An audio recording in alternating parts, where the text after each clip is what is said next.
only recently have you starting to see the transition from the really, key topics of really cool applications, new cars and new concepts, and the focus has been on fuel cell technology.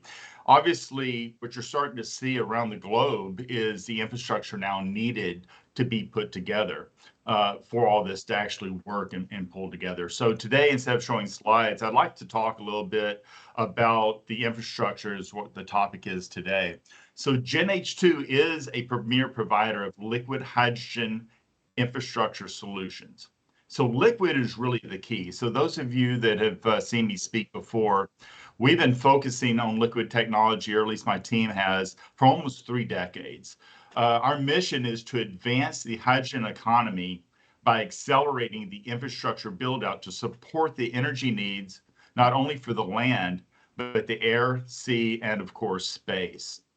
Which brings back to really who we are at Gen H2. So those of us that have come out and seen our new global headquarters in Florida knows that we're tightly coupled with NASA. And so most of the team here came from working with the liquid hydrogen programs at NASA at Kennedy Space Center.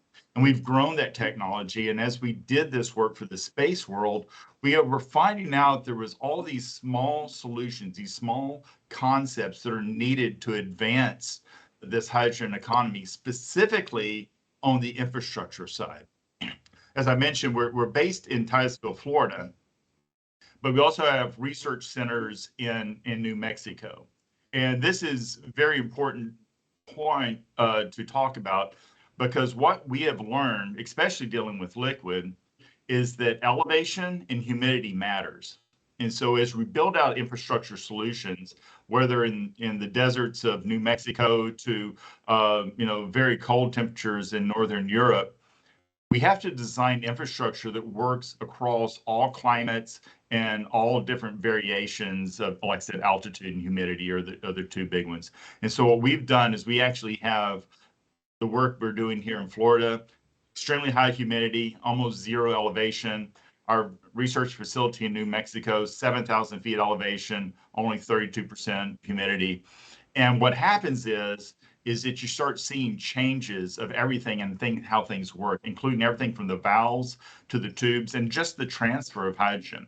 And it's very critical that we understand how to create a solution, infrastructure solution that are consistent across the board. And that's really what we've been focused on, especially for the last 3 years.